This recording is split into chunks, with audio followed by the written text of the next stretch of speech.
مولاي صل وسلم دائما أبدا على حبيبك خير الخلق. إن الحمد لله نحمده ونستعينه ونستغفره ونعوذ بالله من شرور أنفسنا ومن سيئات أعمالنا. من يهده الله فلا مضل له ومن يضلله فلا هادي له.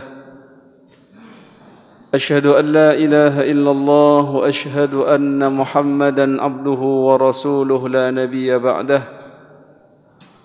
اللهم صل وسلم وبارك وكرم على حبيبنا وشفيئنا وقرة أعيننا محمد وعلى آله وصحبه وسلم تسليما كثيرا.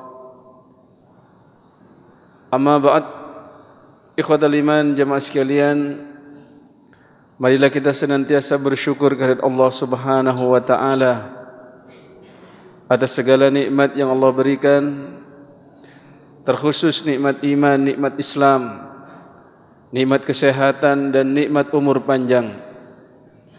Sehingga pada malam hari ini, tepatnya kita di 10 akhir bulan Ramadan, masih diberikan kesempatan oleh Allah untuk mengejar keberkahan umur kita yang telah Allah berikan. Dan kita berharap seraya penuh dengan kesyukuran, semoga Allah senantiasa memberikan kemudahan bagi kita semuanya, terkhusus yang hadir dalam malam hari ini, untuk menggapai maghfirahnya dan bertemu dengan Lailatul Qadar. Amin. Allahumma amin. Ikhwatal iman, jemaah sekalian, dan Nabi menyampaikan bahwasannya a'maru ummati, bahwasannya umurnya umatku itu baina sittin was sab'in, antara usia 60 tahun atau 70 tahun. Dan Nabi sendiri wafat di usia kurang lebihnya 64 tahun. Oleh karenanya, umatnya pun tidak akan jauh-jauh dari apa yang telah terjadi pada baginda Nabi besar Muhammad sallallahu alaihi wasallam. Dan umur hanyalah Allah yang tahu, dan umur hanyalah qada dan qadarnya Allah yang telah ditentukan, yang mana kita sebagai hambanya pasti akan menemui ajal kita masing-masing. Kullu nafsin da'iqatul maut, bahwasannya yang berjiwa pasti akan mati. Hanyalah Allah hayyun la yamut, hanyalah Allah adzat yang maha hidup dan tak pernah mati. Oleh karenanya, ikhwatal iman, jemaah sekalian, sudah menjadi sunnatullah bahwasannya hidup di dunia ini adalah ad-dunya mazra'atul akhirah. Dunia itu tempatnya kita menanam, ibarat ladang, bahwasannya di dunia kita menanam semua amalan-amalan kita, yang mana nantinya kita akan menuai hasilnya. Aku tidak ciptakan jin dan manusia itu, kata Allah, kecuali hanya untuk beribadah kepadaku. Walaupun dunia ini memang tempat kita bersenang-senang, tempat kita bermain, tempat kita ini bersua, tetapi jangan sampai tujuan kita menuju akhirat terlalaikan hingga kuburan yang akan menjadikan kita ingat.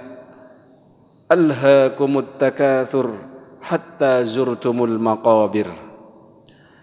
Begitulah manusia ketika diberikan usia yang panjang, diberikan kesehatan yang fit, terkadang lupa akan tujuan hidupnya, lalu dia banyak melakukan kesia-siaan dalam umurnya, sampai dia bertemu ajalnya, baru dia sadar bahwasannya saya tidak melakukan apa-apa sesuai dengan perintahnya.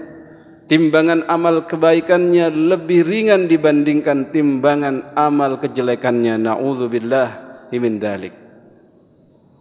Mari di 10 akhir bulan Ramadan ini kita kejar keberkahan umur kita. Keberkahan umur itu walaupun tidak panjang sebagaimana umat-umat sebelum Nabi Muhammad, tapi jikalau kita benar-benar mengejarnya, khususnya di 10 akhir bulan Ramadan ini, insyaallah kualitas umur kita walaupun kuantitasnya kalah, tidak akan kalah dengan mereka. Apalagi kita kenal bahwasannya di malam-malam ini Allah berfirman, inna anzalnahu fi lailatul qadr wa ma adraka ma lailatul qadr lailatul qadri khairum min alfi syahr.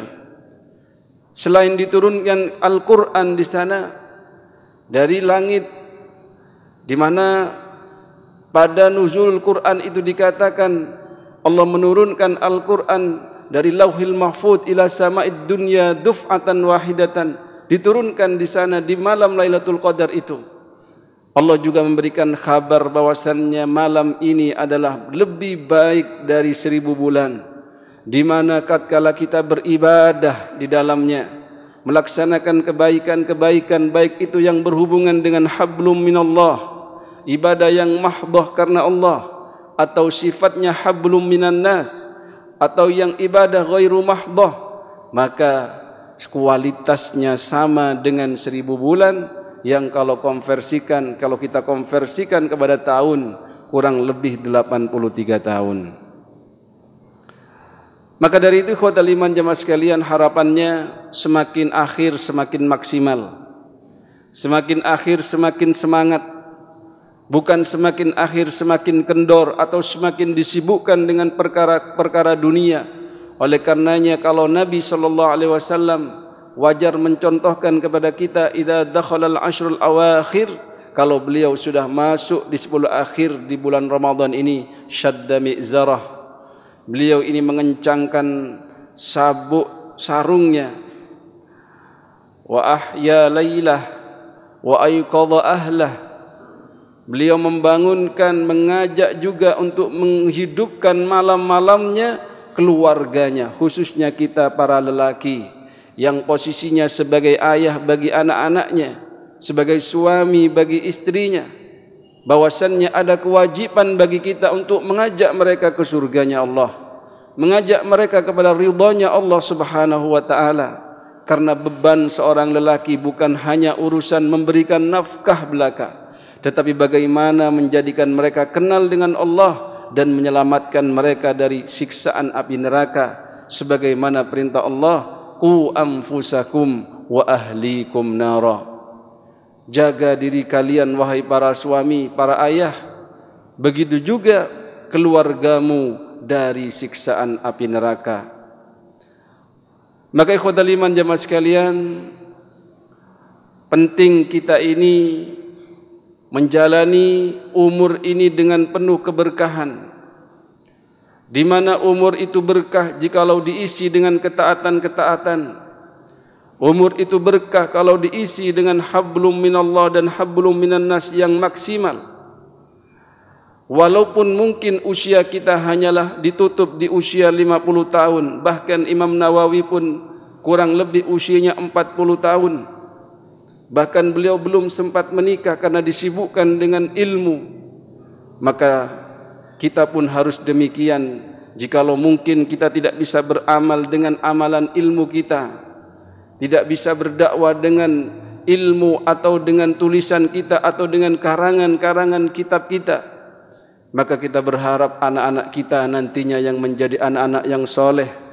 Kita berharap dengan harta yang Allah titipkan ini, yang kelak akan memberikan pahala tatkala kita di kuburan nanti, tatkala kita di alam barzah nantinya.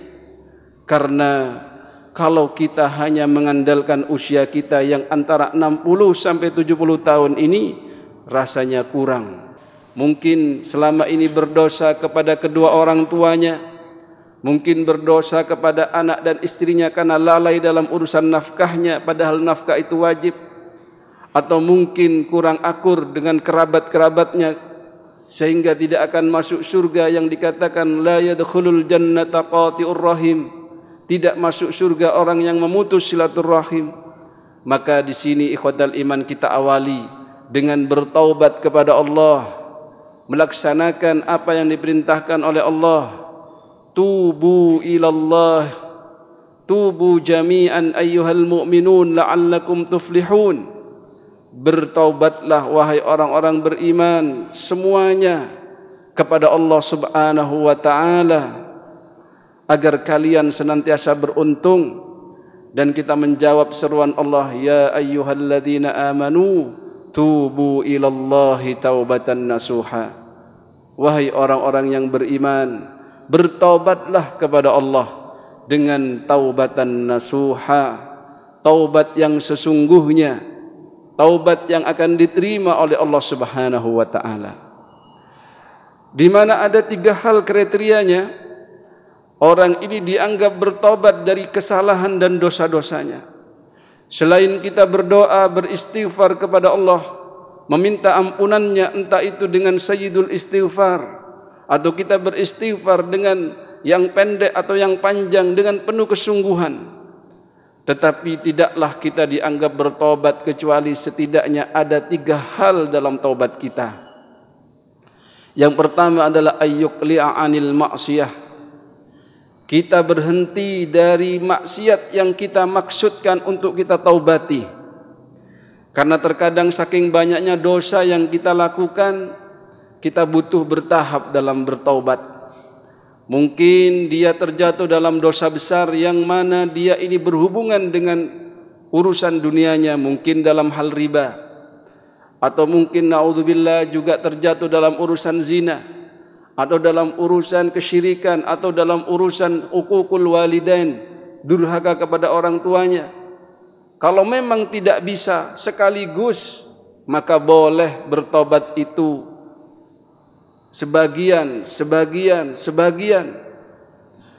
Dan ikhwatal iman, disinilah pentingnya kita mengetahui bahwasannya setiap yang kita lakukan harus didasarkan dengan ilmu. Tatkala kita tidak tahu, kita harus belajar, di mana kita tidak akan mungkin berhenti dari kemaksiatan itu kalau kita sendiri tidak tahu kalau itu adalah maksiat. Maka tujuan pertama agar kita dikatakan orang yang bertaubat kepada Allah, orang yang akan dicintai oleh Allah, karena Allah mencintai yuhibbut tawwabin, mencintai hamba-hambanya yang senantiasa bertaubat kepada Allah, adalah ayyuqli'a 'anil ma'siyah. Dia berhenti terhadap kemaksiatan yang selama ini dia lakukan. Kalau selama ini mungkin bermuamalah dengan hal-hal yang berhubungan dengan riba, maka berhenti dari situ. Baik itu bertahap atau sekaligus, sesuai dengan kemampuannya, karena bertakwa kepada Allah itu pun sesuai dengan kemampuannya. Fattaqullaha mastata'tum, bertakwalah sekuat tenaganya. Insyaallah jikalau diniatkan akan berhenti total dan itu diniatkan dan diusahakan sedikit demi sedikit, insyaallah akan Allah berikan jalannya. Walladzina jahadu fina lanahdiyannahum subulana. Orang yang bersungguh-sungguh menjemput hidayah Allah, menuju kepada Allah, maka Allah akan tuntun dan akan berikan jalannya menujunya. Pertama harus kita tinggalkan sebisa mungkin. Kalau belum bisa maksimal total, bisa bertahap.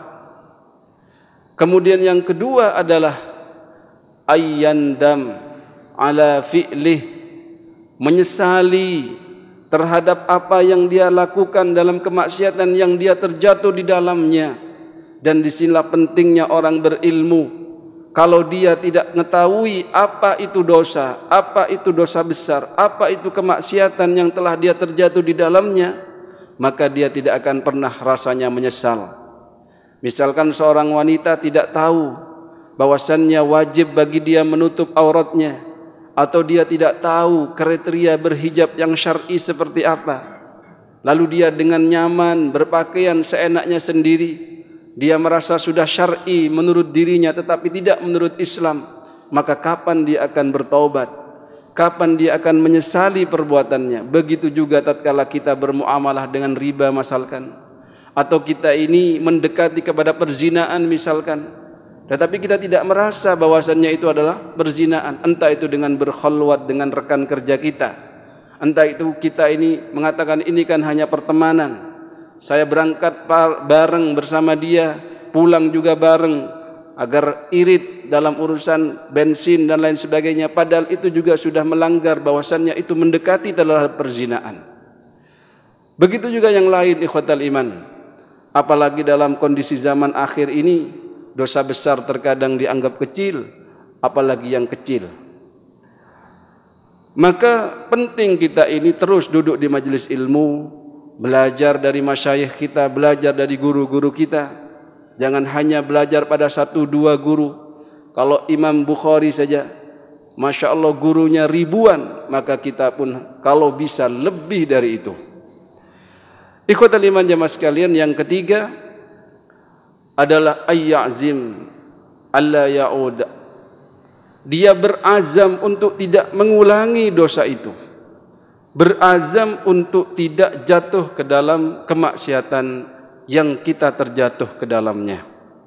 Semoga kita diberikan oleh Allah kemudahan untuk bisa maksimal di 10 akhir bulan Ramadan ini, termasuk di 5 akhir di bulan Ramadan ini. Amin, Allahumma amin. Semoga yang sedikit ini bermanfaat dan menjadi motivasi khususnya bagi yang menyampaikan.